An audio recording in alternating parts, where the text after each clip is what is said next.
Hello, friends, and welcome to the Exams Made Simple. And we are back again with the Hindu Complete Newspaper Analysis for 6th of August 2021. 6 अगस्त 2021 का the Hindu newspaper analysis देखेंगे।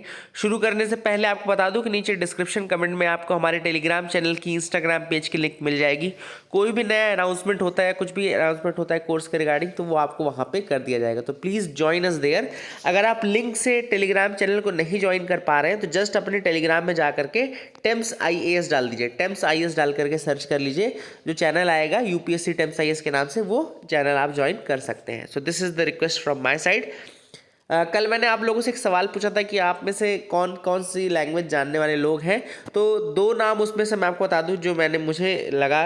एक है दानिश मस्ताना करके है, दानिश मस्ताना जी। ही is knowing many languages, I think 10-11 languages are there. एक अभय सिंगल का नाम मैंने क्यों लिया, because he has written that he knows sign languages, ASL languages as well. So that is something. Morse code is there. Morse code is easy, not that tough. Morse code आ सकता है, लेकिन हाँ, रिवाइजिंग और learning all these things becomes very tough. तो Abhay Singal and Danish Mastana were there. Many people know, बहुत सारी language आप लोग जानते हैं, मतलब मुझसे ज़्यादा लैंग्वेजेस काफ़ी लोग जानते हैं। तो that was amazing, that was great from your part, है ना। तो I really enjoyed your comments. मैंने लगभग सारे ही पढ़े थे, उनमें से ये कुछ जो 2-3 नाम हैं जो मैंने आपको बताए, ठीक है ना। आज के सवालों के साथ स्टार्ट करते हैं। पहला सवाल है, विच of the following statements regarding the commission for air quality management in national capital region and adjoining areas bill 2021 is incorrect. तो कल मैंने आपको बताया था ना, commission for air quality management का एक बिल आ रहा है। पहले ऑर्डिनेंस के फॉर्म में आया था, अब बिल लेकर के आ रहे हैं। तो इसमें कौन सा स्टेटमेंट गलत है आपको बताना है। तो ये जब क्वेश्चन आप सॉल्व करेंगे या जब मैं आपको इसका आंसर बताऊंगा, तो आपको इस बिल की बहुत सारी खासियत और खास चीज़ें पता चल जाएंगी। जैसे पहला स्टेटमेंट है, the chairperson of the commission established through the bill will have a tenure of 5 years or till the age of 60 years whichever is earlier. दूसरा स्टेटमेंट कह रहा है, the bill dissolve the environment pollution prevention and control authority established in the NCR in 1998।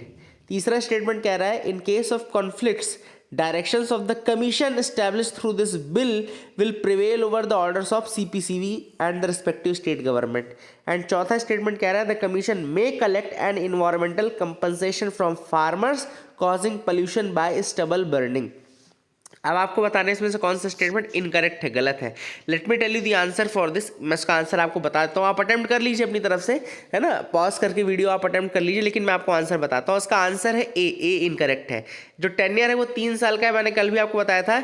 ये बाकी के statement सही है। मतलब कि आप क्या क्या याद कर लीजिए कि ये जो नया बिल आया है, ये जो एयर पोल्यूशन कंट्रोल कमीशन बनाई जाएगी दिल्ली के लिए, वो डिसॉल्व कर देगी किसको, environmental pollution prevention and control authority को, जो कि 1998 में बनी थी। और अगर कोई कन्फ्लिक्ट होता है इस कमीशन के बीच में और CPCB के बीच में या स्टेट गवर्नमेंट के बीच में, तो ये कमीशन प्रिवेल करेगी। Then the commission will collect environmental compensation from the farmers who are causing the stubble burning। तो ये भी बिल्कुल सही है। तो तीनों स्टेटमेंट सही है, नीचे के, ऊपर का एक गलत है। दूसरा सवाल है, under article 30 of the Indian constitution parliament by law can restrict or abrogate the rights of the members of armed forces. पहला स्टेटमेंट है। दूसरा स्टेटमेंट है, for the first time essential defence services bill 2021 made strikes by the government employees explicitly illegal in India. तो ये पहली बार हो रहा है कि एसेंशियल, ये भी कल मैंने आपको पढ़ाया हुआ था। तो आपको इन दोनों स्टेटमेंट्स के रिगार्डिंग बताना है। कल ही मैंने आपको बताया था कि स्टेटमेंट 1 तो गलत है, आर्टिकल 33 है ना। तो आर्टिकल 30 लिखा है यहाँ पे, गलत हो जाएगा। दूसरा स्टेटमेंट भी गलत है। कल मैंने आपको बताया था कि ये पहली बार नहीं हुआ है कि एसेंशियल डिफेंस सर्विसेज बिल आया है ना। कल मैंने बताया था ना कि ये पहली बार नहीं हो रहा है कि ये एसेंशियल सर्विसेज बिल आया है, ये पहले भी हो चुका है, ठीक है ना। तो दैट इज अगेन इनकरेक्ट। तो बोथ आर इनकरेक्ट, है ना। तो करेक्ट स्टेटमेंट इसमें नन ऑफ द अबव हो जाएगा। D, none of the above will be the answer. Correct कोई नहीं है ना, दोनों इनकरेक्ट है। अगला सवाल है, consider the following statements with respect to Strait Island. अब स्ट्रेट आइलैंड के रिगार्डिंग स्टेटमेंट्स है। पहला स्टेटमेंट कह रहा है, it is a small island of Andaman and Nicobar separated from Ritchie's Archipelago through Diligent Strait. तो उनका कहना है पहले स्टेटमेंट का कि ये स्मॉल आइलैंड है of Andaman and Nicobar which is separated from Ritchie's Archipelago through the Diligent Strait. फिर दूसरा स्टेटमेंट कह रहा है, the island is inhabited by the Jarawas and Sentinelese tribes of the Andaman and Nicobar. Which of the following statements are correct, one only, two only, both या none. तो इसका जो answer है one only is the correct answer. Second गलत। देखो Sentinelese तो बिल्कुल हो ही नहीं सकता था। आपको सबको पता होगा सेंटिनल ट्राइब्स सबसे ज़्यादा बैकवर्ड ट्राइब्स जो मानी जाती हैं, सबसे ज़्यादा प्रिमिटिव ट्राइब्स मानी जाती हैं। We should not use the term backward for them. Sentinelese जो है सबसे ज़्यादा प्रिमिटिव ट्राइब्स हैं और सेंटिनल आइलैंड्स में पाई जाती हैं। यहाँ पे जो ये है आपका स्ट्रेट आइलैंड है, वहाँ पे आपका ग्रेट अंडमानीज पाई जाती है, ठीक है ना। यहाँ पे जरावा सेंटिनलीज नहीं पाई जाती, ग्रेट अंडमानीज पाई जाती है। तो answer will be A, one only. So I hope you got clarity regarding these three questions. आपको समझ में आ गया होगा। मूव करते हैं mains question of the day की तरफ। और एक ही दो लोग लिख रहे हैं, आई थिंक हिंदी मीडियम से एक व्यक्ति लिखते हैं। ही rights very good answer, but he is from Hindi medium and he rights very very good answers. तो आप लोग भी थोड़ा सीखिए एंड स्टार्ट करिए लिखना, है ना। तो आज का जो mains question of the day है वो है, हैज़ RTE यानी कि right to education worked the way it was intended to work. तो क्या RTE यानी कि राइट टू एजुकेशन ने उस तरीके से काम किया है जैसा लग रहा था कि ये काम करेगा, या जिस चीज़ के लिए RTE को लाया गया था क्या वो चीज़ पूरी हो पा रही है। क्रिटिकली एनालाइज, तो आपको क्रिटिकली एनालाइज करना है, मतलब कि आपको दोनों पॉइंट्स देखने हैं कि हाँ कर भी रहा है और कहाँ कहाँ नहीं कर रहा है, या क्या क्या फेलियर हैं, ठीक है ना। तो ये दोनों चीज़ें आपको मेंशन करनी है। तो राइट टू एजुकेशन के बारे में क्रिटिकल एनालिसिस करिए। I hope you will try to write some pointers. आगे मूव करते देखते हैं और क्या इंपॉर्टेंट न्यूज़ आइटम्स हैं। तो पहली जो न्यूज़ है वो है, प्रिंसिपल साइंटिफिक एडवाइजर प्रोफेसर के Vijay Raghavan has virtually inaugurated a decentralized biomedical waste incinerator at Buxar in Bihar. तो अब एक नया decentralised biomedical waste incinerator start किया गया है बक्सर बिहार में, ठीक है ना, प्रिंसिपल साइंटिफिक एडवाइजर द्वारा। अब ये कैसे बनाया गया था, एक्चुअली में जो बायोमेडिकल वेस्ट इंसिनरेटर है ये अभी रिसेंटली एक चैलेंज के थ्रू बनाया गया था एक कंपनी द्वारा, ठीक है ना। चैलेंज कौन सा था, एक्चुअली इनोवेशन चैलेंज था which was organised under the waste to wealth mission. तो वेस्ट टू वेल्थ मिशन के अंतर्गत एक चैलेंज ऑर्गेनाइज किया गया था। अब आप सबको पता है ना कि इंडिया में बहुत सारे हैकाथॉन होते हैं और अलग अलग स्मार्ट हैकाथॉन और ये सब। तो स्मार्ट सोल्यूशंस यानी कि जो टेक्निकल सोल्यूशंस है वो पता किए जाते हैं फॉर द चैलेंजेस, या जो प्रॉब्लम्स हैं हम अभी एट प्रेजेंट उनको सॉल्व करने के लिए कुछ चैलेंजेस किए जाते हैं ताकि अच्छे से अच्छे ऑप्शंस अल्टरनेटिव्स मिल सके। तो ये बायोमेडिकल वेस्ट ट्रीटमेंट के लिए इनोवेशन चैलेंज हुआ था, biomedical waste treatment innovation challenge, और ये जून 2020 में लॉन्च किया गया था। उसी के अंतर्गत ये डिसेंट्रलाइज्ड बायोमेडिकल वेस्ट इंसिनरेटर बनाया गया बक्सर बिहार में, ठीक है ना, याद रखिएगा। क्वेश्चन नंबर जो दूसरा जो न्यूज़ है वो है, government of India, central water commission, government representatives of 10 participating states and World Bank, इन सब ने मिलकर के $250 मिलियन का प्रोजेक्ट यहाँ पे साइन किया है 4 अगस्त को for long term dam safety programme. तो इसको याद रखिएगा, इसको लिख लीजिए। डैम सेफ्टी के लिए एक एग्रीमेंट साइन किया गया है $250 मिलियन का, किसके साथ, world bank, government of India, central water commission और 10 स्टेट गवर्नमेंट्स के द्वारा मिल करके, ठीक है ना।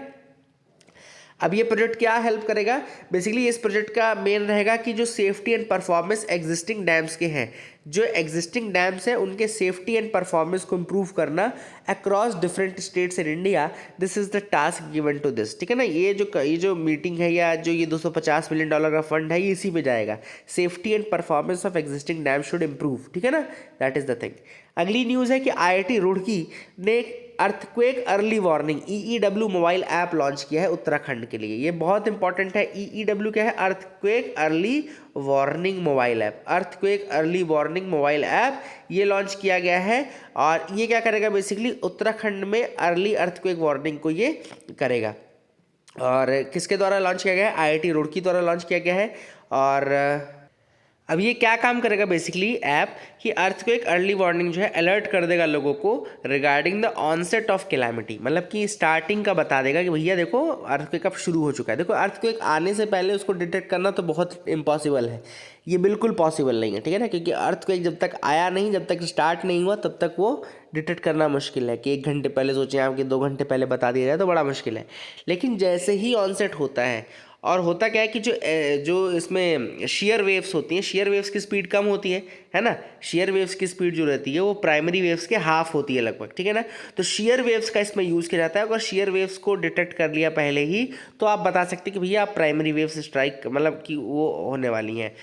तो शेयर वेव्स की स्पीड कम होती है, they travel at half speed as compared to the primary waves and they are much slower than the electromagnetic signals and EEW system uses these waves to generate warning. तो इन्हीं waves का use करके generate करता है warning ये system, and that is the thing which you should remember. IIT Roorkee ने इसको बनाया है, याद रखिएगा, ठीक है ना।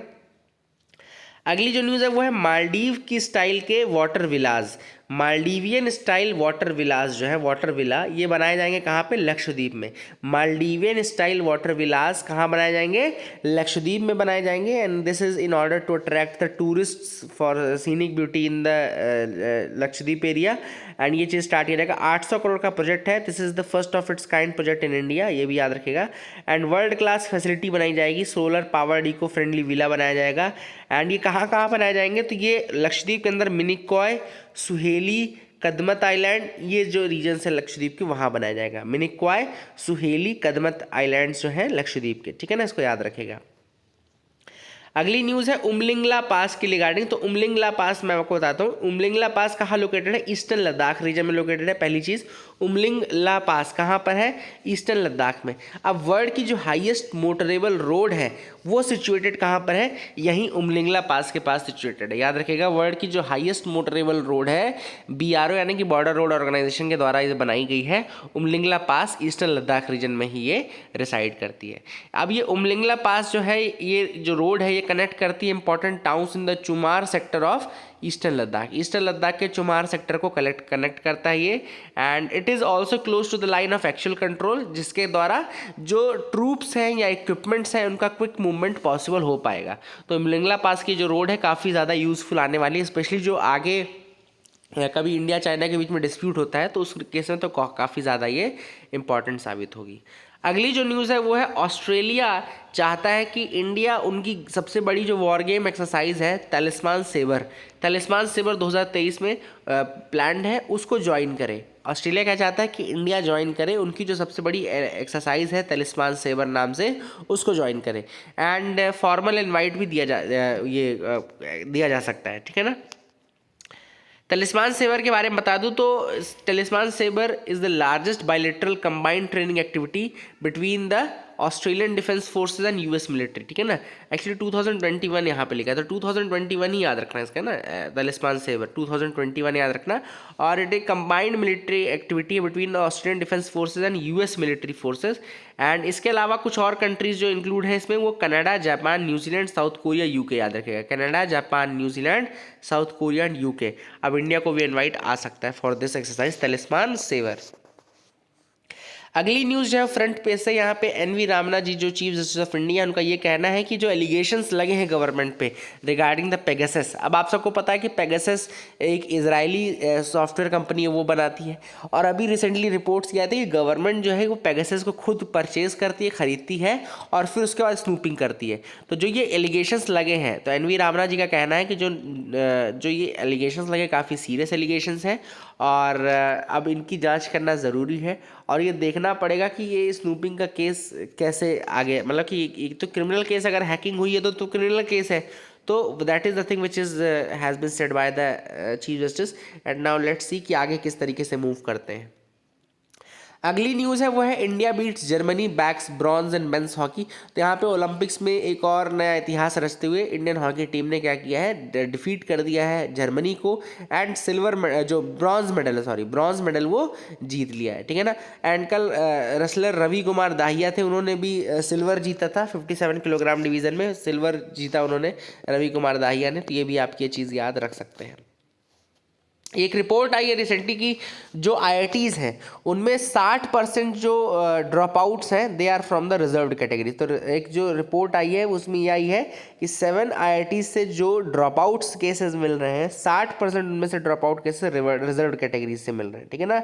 एंड इसके अलावा अगर IIT गुवाहाटी बस की बात करें तो 80% से ज़्यादा जो ड्रॉप आउट्स हैं वो रिजर्व्ड कैटेगरीज हैं, ठीक है ना। तो ये भी आप एक रिपोर्ट का बस डेटा है। और इसके क्या रीजन्स है, देखो कुछ लोग अलग रीजन्स बताएंगे, कुछ लोग अलग रीजंस बताएंगे, है ना। बट कौन असली रीज़न क्या है कोई नहीं जानता। लेट्स सी आगे मूव करते देखते और क्या इंपॉर्टेंट न्यूज़ आइटम्स है जिनके बारे में हमको डिस्कस करना है। अब हम आते हैं एडिटोरियल पार्ट में, और पहला जो एडिटोरियल है वो है a guide to resolving the Assam Mizoram drive issue. तो असम मिजोरम इशू को रिजॉल्व करने का गाइड एक दिया है ऑथर ने यहाँ पे। सबसे पहले मैं आज आपको क्या करूँगा, बहुत ही शॉर्ट में, बहुत ही क्रिस्प तरीके से, बहुत ही ईजी लैंग्वेज में आपको एक बार असम मिजोरम का इशू बता देता हूँ। क्या होता है कि बहुत दिनों से चल रहा था, मुझे लगता है मैंने न्यूज़ में डिस्कस नहीं किया अभी तक ये इशू, और आप लोगों ने अपने हिसाब से समझा होगा इसको, जो भी समझा होगा। मैं आपको शॉर्ट लैंग्वेज में बताता हूँ, सिंपल टर्म्स बताता हूँ। देखो हुआ क्या, मिज़ोरम जो है असम की बराक वैली से अपना बॉर्डर शेयर करता है, ठीक है ना। दोनों कंट्रीज बॉर्डर शेयर, दोनों स्टेट्स बॉर्डर शेयर करते हैं बांग्लादेश के साथ, ठीक है ना। असम एंड मिज़ोरम एक दूसरे से बॉर्डर शेयर करते हैं, फिर दोनों एक ट्राई जंक्शन पे आकर के किससे बॉर्डर शेयर करते हैं, बांग्लादेश से बॉर्डर शेयर करते हैं, ठीक है ना। अब दो एग्रीमेंट आपको याद रखने हैं असम एंड मिज़ोरम के बीच के, दो मेजर एग्रीमेंट हैं। एक हुआ था 1875 में, 1875 में तब मिज़ोरम नहीं था, तब उसको लुशाई हिल्स बोलते थे, लुशाई हिल्स बोलते थे, लुशाई हिल्स। आज लुशाई हिल्स को आप बोलते हैं मिज़ोरम, लेकिन पहले इसको लुशाई हिल्स बोलते थे। तो 1875 याद रखेगा। इसके बाद दूसरा जो है वो है 1933 का एक एग्रीमेंट हुआ है। अब देखो इशू क्या है मैं आपको बताता हूँ। हार्ट ऑफ द इशू ये है कि 1875 में जो डिमार्केशन हुआ था वो हुआ था on the basis of the Bengal eastern frontier regulation, जहां आईएलपी लागू हो चुका था। यानी कि इनर लाइन परमिट, आपको पता होगा इनर लाइन परमिट मिजोरम में लागू पड़ती है, यानी कि अरुणाचल प्रदेश, मिजोरम और नागालैंड और अभी मणिपुर के हाल फिलहाल में मणिपुर, तो इनमें आईएलपी यानी कि इनर लाइन परमिट का रीजन है। और ये इनर लाइन परमिट कहाँ से आती है, Bengal eastern frontier regulation act of 1873। तो बंगाल ईस्टर्न फ्रंटियर रेगुलेशन आया, BEFR बोलते हैं इसको, Bengal eastern frontier regulation BEFR 1873 का। उसके बाद डिमार्केशन हुआ 1875 में, ठीक है ना। और 1875 में जो डिमार्केशन हुआ उसने लुशाई हिल्स, जो कि आज आप मिजोरम बोलते हैं, उनको कछार प्लेन्स जो असम बराक वैली के, उनसे डिमार्केट कर दिया। अब जब ये 1875 में किया था तब मिजोरम के जो चीफ्स थे, यानी कि मिजो चीफ्स थे, उनको भी इंक्लूड किया गया था, और inner line permit reserve forest demarcation जो था उसको भी बेसिस बनाया गया था, ठीक है ना। तो इसलिए 1875 का जो एग्रीमेंट था उसको तो मिजोरम एक्सेप्ट करता है, बोलता है ठीक है भाई, उस समय हमारे मिजो चीफ्स भी थे और इनर लाइन परमिट को बेसिस भी बनाया गया था, तो हम उसको एक्सेप्ट करते हैं। हुआ ये कि 1933 में भी एक डिमार्केशन बाउंड्री बनाई गई, और वो भी लुशाई हिल्स एंड मणिपुर के रीजन के बीच में बनाई गई, ठीक है ना। और यहाँ पे ये जो बाउंड्री मार्क की गई लुशाई हिल्स और मणिपुर के बीच में, ये ट्राई जंक्शन में हुआ लुशाई हिल्स, कछार डिस्ट्रिक्ट एंड मणिपुर, यानी कि मणिपुर, कछार डिस्ट्रिक्ट आपका असम का आ गया, और मिजोरम। तो मिजोरम इस डिमार्केशन को एक्सेप्ट नहीं करता है, क्यों? क्योंकि उनका ये कहना है कि कोई भी मिजो चीफ इस समय पे कंसल्ट नहीं किया गया था। 1933 के डिमार्केशन पे के टाइम पे कोई भी मिजो चीफ कंसल्ट नहीं किया गया था, इसीलिए ये जो बाउंड्री है ये एक्सेप्टेबल नहीं है। The only acceptable boundary is of 1875, जो कि उस समय BEFR यानी कि बंगाल ईस्टर्न फ्रंटियर रेगुलेशन के एक्ट के थ्रू आई थी, और ये जो आई थी इसमें inner line permit reserve forest areas को बेसिस बनाया गया था, ठीक है ना। That is the thing which you should remember. अब कई सारे इनका ये देखो, अब ऑब्वियस बात है, मैंने आपको बाउंड्री डिस्प्यूट तो बता दिया, दोनों इनका डिस्प्यूट बता दिया। होता क्या है बेसिकली, ये एक्चुअली रिजर्व फॉरेस्ट की लड़ाई है, एक मतलब 50% तो ये रिजर्व फॉरेस्ट की भी लड़ाई होगी। अब देखो असम का ये कहना है कि भैया हमारे यहाँ के रीजन्स, हमारे के फॉरेस्ट आप इनर लाइन परमिट के नाम पे अपने पास ले रहे हो, और मिजोरम का कहना है कि आप हमारे रीजन में इंक्रोचमेंट कर रहे हो, you are encroaching upon our region. तो कई बार असम क्या करता है कि जो लुशाई हिल्स के रीजन्स हैं वहाँ पे जो लोग रह रहे हैं उनको भगा देता है, बोलता है ये असम का पार्ट है, और कई बार मिजोरम फिर अटैक करता है, ठीक है ना। This is the dispute that is going on, ठीक है ना। और यहाँ पे बेसिकली जो डिस्प्यूट है वो इसी तर्ज पे है। ये एक जो दो एग्रीमेंट्स हैं उन्हीं के बेसिस पे 1875 1933 आप दोनों याद रखेगा, ठीक है। अब यहाँ पे ऑथर ने कुछ सजेशंस दिए कि किस तरीके से अपन इस डिस्प्यूट से बाहर निकल सकते हैं। तो यहाँ पे ऑथर ने एक और चीज़ बताई, जैसे कि मिजोरम की जो गवर्नमेंट है वो एडवोकेट करती है people centric approach which seeks to give a premium to the historical and traditional rights of the local indigenous people, ठीक है ना। एंड इनका एक प्रिंसिपल है यूटी पोसिडेंटिस ज्यूरिस, यानी कि as you possess under law, as you possess under law. तो इसको बेसिस बना करके ये डिमांड करते हैं कि भैया हमारे रीजन से अगर असम है तो हमारे रीजन से असम हट जाए और हमको अपने जो रिजर्व फॉरेस्ट रीजन से वहाँ पे हमको रहने दिया जाए, ठीक है ना।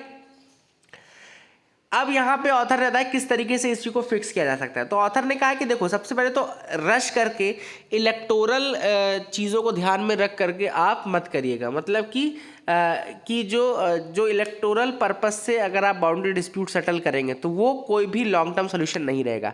केवल वोटिंग या इलेक्शन को ध्यान में रख करके अगर आप कोई भी एग्रीमेंट करेंगे तो वो सही सोल्यूशन नहीं रहेगा।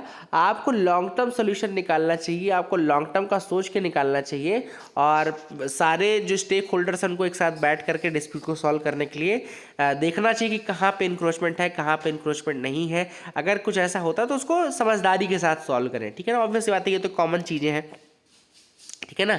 एंड यहाँ पे ऑथर ने कहा कि एक एकोमोडेटिव स्पिरिट होने की ज़रूरत है, एकोमोडेटिव स्पिरिट रहनी चाहिए। अगर एकोमोडेटिव स्पिरिट नहीं होगी तो ना असम मिज़ोरम के किसी बात को मानेगा, ना मिज़ोरम असम की किसी चीज़ को मानेगा। तो एकोमोडेटिव स्पिरिट का होना बहुत ज़्यादा ज़रूरी है और सेंटर को चाहिए कि वो निगोशिएट करवाए। थोड़ा सा सेंटर के अंतर्गत ये सुपरविजन में ये निगोशिएशन होना चाहिए ताकि स्टेट्स आपस में लड़े ना, है ना। और कोई क्विक फिक्स सोल्यूशन या टेम्परेरी सोल्यूशन ढूंढने की ज़रूरत नहीं है, आपको लॉन्ग टर्म सस्टेनेबल सोल्यूशन ढूंढने की जरूरत है, क्योंकि दोनों ही अब इंडिया के ही हिस्से हैं और दोनों में अगर डिस्प्यूट होगा तो अल्टीमेटली जो इम्पैक्ट पड़ेगा वो इंडिया पे ही पड़ेगा। तो that is the thing which author says. अगला जो आर्टिकल हम डिस्कस करेंगे है India Nepal flood management needs course correction. अब यहाँ पे ऑथर ने सबसे पहले बिहार के चीफ मिनिस्टर की तारीफ की है नीतीश कुमार जी की और कहा कि कुछ उन्होंने स्टेप्स लिए थे 2005 से 10 के बीच में, जो कि फ्लड से मतलब कि बिहार काफ़ी ज़्यादा फ्लड प्रोन रीजन है। कोसी रिवर आप सब जानते हैं, कोसी रिवर के कारण काफ़ी ज़्यादा वहाँ पे जो रूट चेंज होता है ये सब होता है, बिहार काफ़ी ज़्यादा फ्लड प्रोन है। अब वो कुछ स्टेप्स जो मैं आपको बता रहा हूँ ना, ये आप हर जगह लिख सकते हैं। मतलब कभी भी आपसे फ्लड मैनेजमेंट का क्वेश्चन आए, कहीं पे भी आपको आए कि किस तरीके से फ्लड से बचा जा सकता है, तो ये जो मैं पॉइंट्स बताऊंगा इसको लिख लेना। अब कुछ उन्होंने स्ट्रक्चरल चेंजेस बताए थे। स्ट्रक्चरल चेंजेस कौन कौन से करवाए थे नीतीश कुमार ने, वो है पहले infrastructure augmentation for dams and reservoir, मतलब कि इंफ्रास्ट्रक्चर बनवाया था, अगर नहीं है तो बनवाया था, अगर है तो रीइंफोर्स किया था।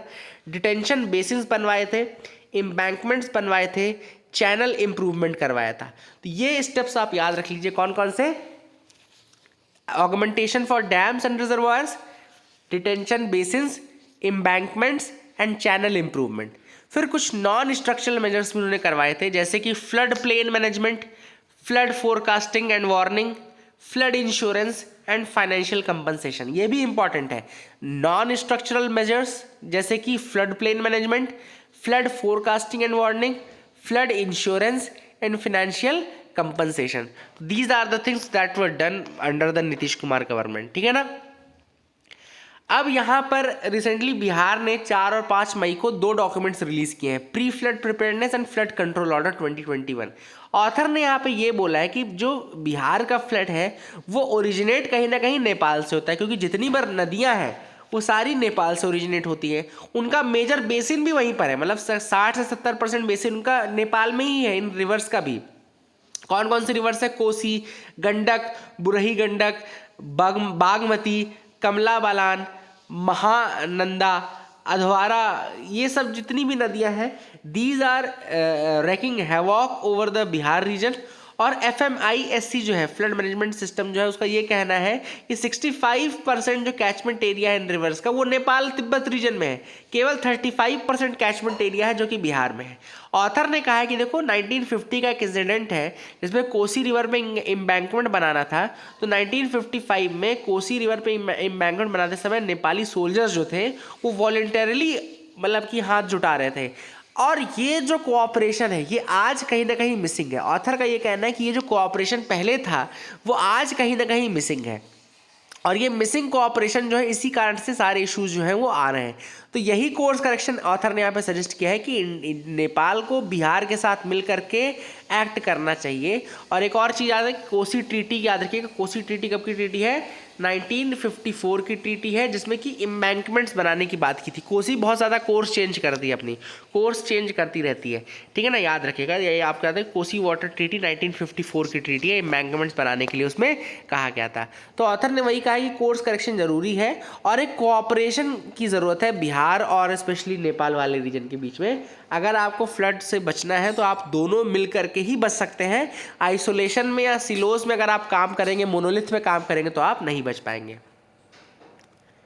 आगे है why are government schools not the first choice. ये आर्टिकल लिखा गया है, आप इसको एक बार पढ़िएगा। मैं इसमें एक पैराग्राफ बहुत इंपॉर्टेंट है, बताता हूँ। देखो क्या होता है कि कई बार आपसे क्वेश्चन पूछा जाता है कि क्या 100% मतलब राइट टू एजुकेशन काम कर गया कि नहीं कर गया, या जितने भी स्ट्रक्चरल इश्यूज थे क्या वो एड्रेस कर गए कि नहीं कर गए। तो ऐसे में आप आंसर राइटिंग करते समय क्या लिखें? यहाँ जो लिखा है ना, बहुत प्यारी चीज़ लिखी है। किसी भी चीज़, ये केवल आरटीई के लिए नहीं है, हर चीज़ के लिए। अगर कोई भी चीज़ पूछना कि क्या ये रिफॉर्म बिल्कुल 100% सक्सेसफुल हुआ, आप ये लाइन लिख सकते हैं। देखो लिखा क्या है कि जो स्ट्रक्चरल चेंजेस हैं वो ऑनगोइंग प्रोसेस है, that is an ongoing process. Structural issues are vast. Reform जो रहता है, रिफॉर्म एक ऑनगोइंग प्रोसेस रहती है, और इशूज जो रहते हैं वास्ट रहते हैं, है ना। We are a large country with different kinds of education systems in different states. ऐसे में ये उम्मीद करना कि 5, 6, 10 साल में कोई इशू 100% चला जाएगा, दैट इज नॉट मतलब कि बहुत वेल थॉट ऑफ नहीं है। ऐसे में आपको ये देखना चाहिए कि हाँ इश्यूज सही होते जा रहे हैं कि नहीं होते जा रहे हैं, मतलब कि it is an ongoing process, वो प्रोसेस चलते रहनी चाहिए। And over the years, RTE has contributed tremendously in filling our classrooms and making the education accessible to the children. तो ये बिल्कुल सही बात है कि RTE ने काफ़ी कंट्रीब्यूट किया है in filling our classrooms and making the education accessible to the children, है ना। लेकिन अभी भी कुछ लोग हैं जो कि pushed out of the education system है, उनको खींचने की ज़रूरत है, और जो बाकी के बचे हुए बॉटलनेक्स हैं वो ज़रूर आगे सॉल्व हो जाएंगे। अब कुछ इश्यूज भी मेंशन है इसमें। एक इशू मेंशन ये है कि barely 15% of the schools can be called as compliant with RTE. India में केवल 15% स्कूल्स ही ऐसी जिनको आप आरटीई कंप्लायंट बोल सकते हो, तो ये भी काफ़ी बड़ा इशू है ना। ये याद रखेगा। और आरटीई एक्ट का सेक्शन 29 जो है, सेक्शन 29 बताता है कि कौन से स्कूल्स जो हैं जो आरटीई के लिए मतलब कि इंक्लूडेड है, कह सकते हो आप, ठीक है ना। That is the thing which is important.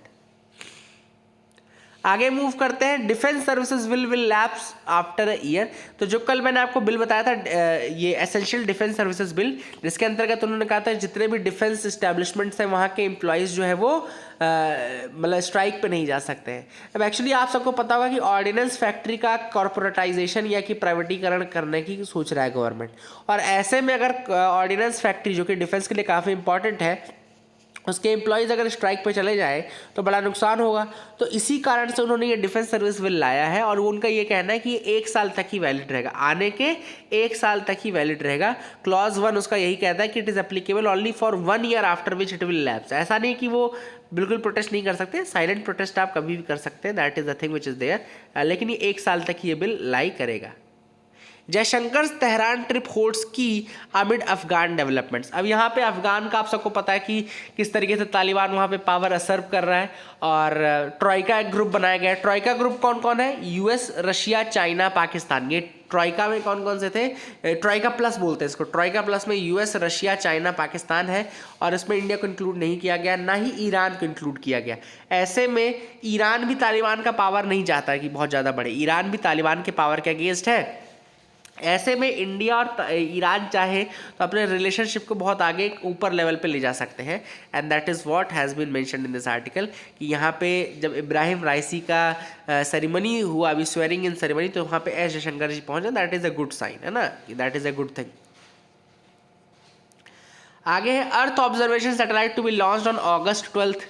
तो 12 अगस्त को अर्थ ऑब्जर्वेशन सैटेलाइट EOS-03 लॉन्च की जाएगी, and it will be the 14th flight of GSLV। तो GSLV F10 के थ्रू EOS-03 जाएगा, GSLV F10 के थ्रू जाएगा EOS-03, एंड ये जियो सिंक्रोनस ट्रांसफर ऑर्बिट, जिसको GTO बोलते हैं, वहाँ तक ले जाया जाएगा इसको।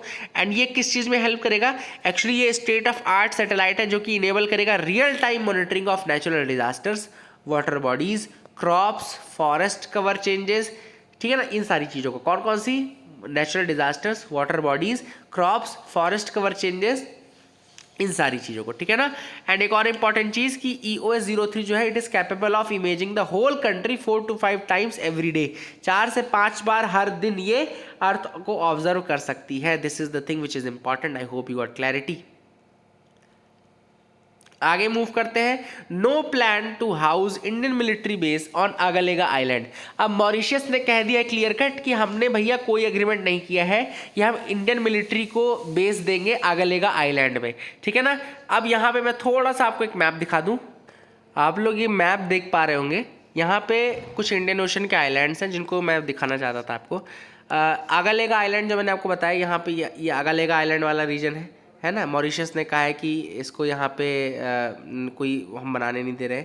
फिर उसके ऊपर जस्ट आपको यहाँ पे अजम्पशन आइलैंड दिख रहा होगा, है ना, ये भी इसकी लोकेशन याद रखेगा, इंडियन ओशन में लाई करता है, ये याद रखेगा। अजम्पशन आइलैंड, फिर यहाँ पे अगलेगा आइलैंड, फिर नीचे आपको रियूनियन आइलैंड दिख रहा होगा। तो इसका order north to south, south to north याद कर लीजिए, है ना, कि कौन कहाँ पे लाई करता है। इधर आपको मैडागास्कर का भी दिख रहा होगा, अजम्पशन, अगलेगा, मैडागास्कर, रियूनियन, इस तरह से ये सारे पॉइंट्स आप इंक्लूड कर लीजिए, है ना। तो this is the map which I wanted to show you. I hope you got clarity. So that is it for the day, friends. I hope you liked our video. Please do like, share and subscribe. Keep loving us, keep sharing us. Thank you and have a nice day.